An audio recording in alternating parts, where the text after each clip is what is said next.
सबको जय मसीह की। मसीह के द्वारा जीवन है। प्रभु का वचन कहता है रोमन की किताब अध्याय 5 वचन 12 में कि रोमन चैप्टर 5 वर्स 12 to 16 तक मैं पढ़ने वाला हूँ।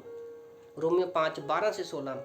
इसलिए जैसे एक मनुष्य के द्वारा पाप जगत में आया और पाप के द्वारा मृत्यु आई, इस रीति से मृत्यु सब मनुष्यों में फैल गई क्योंकि सब ने पाप किया।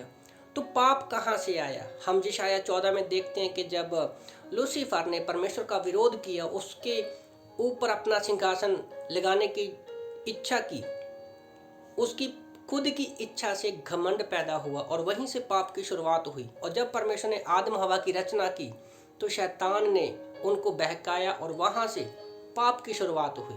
उस समय में मृत्यु नहीं थी पर पाप के कारण मृत्यु आई। वचन 13 में लिखा है,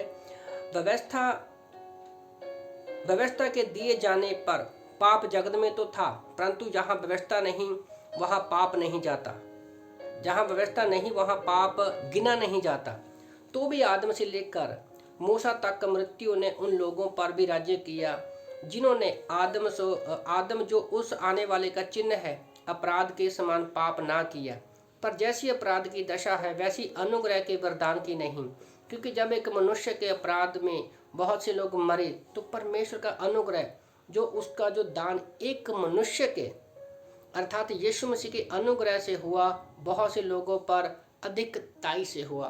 तो याद रखो, जब आदम के बहकाए जाने से पूरी दुनिया में पाप फैल गया और एक व्यक्ति से सोचो, एक व्यक्ति के पाप करने से पूरी दुनिया में पाप फैल गया पति पत्नी के द्वारा। वहीं पर एक व्यक्ति यीशु मसीह है, एक व्यक्ति के द्वारा हमें पाप से छुटकारा मिल गया हमेशा के लिए। मैं एक बचपन से कहावत सुनता आ रहा हूं कि एक मछली सारे पानी को गंदा कर देती है। मैंने सिर्फ ये कहानी सुनी है और उसका मतलब भी पता है। ये किसी महान स्कॉलर ने ये बात कही थी, महान विद्वान ने ये बात कही थी। आज तक मैंने तो कभी देखा नहीं है कि एक मछली के द्वारा पानी कैसे गंदा होता है। रियली में मैंने कभी देखा नहीं है, क्योंकि पानी जहाँ पर मछलियाँ रहती वो पहले से ही गंदा होता है। पर वो बात तो मैं नहीं ढूंढ पाया। पर जब हम बाइबल को पढ़ते हैं, उत्पत्ति की किताब को पढ़ते हैं कि एक आदमी के द्वारा पूरी दुनिया में पाप फैल गया, पीढ़ी दर पीढ़ी, युग दर युग,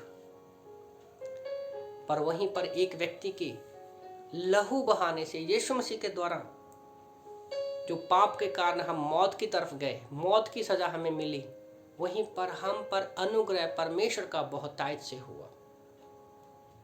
तो आज कभी कभी उस को देखता हूं कि एक मछली पानी को गंदा कर देती है। उसी तरह से आज जैसे यीशु मसीह के आने से हम उस पाप से, उस मौत से छुटकारा पा सकते हैं, उसी तरह से हम धरती पर हैं। शायद हम किसी को जब प्रभु का वचन सुनाते हैं तो किसी के घर में हम भी पाप को, मृत्यु को दूर कर सकते हैं। मुझे याद है, एक मैं टेस्टमेंट देना चाहता हूँ कि हम लोग बाइबल स्टडी में गए तो पिछले हफ्ते वो लेडी आई थी, तो उसके अंदर काफ़ी वो परेशानी में थी, चिंता में थी। पहली बार वो बाइबल स्टडी में आई। तो जब हम लोगों ने उसको प्रभु का वचन सुनाया, उसने उद्धार की प्रार्थना की।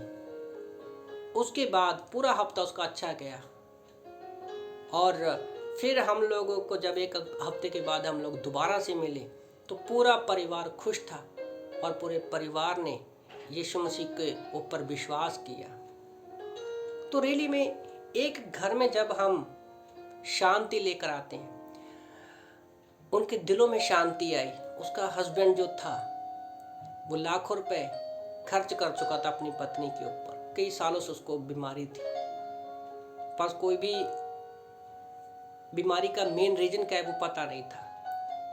तो एक छोटे से मैसेज के द्वारा मैं आपको यही बताना चाहता हूं कि जीवन मसीह में है।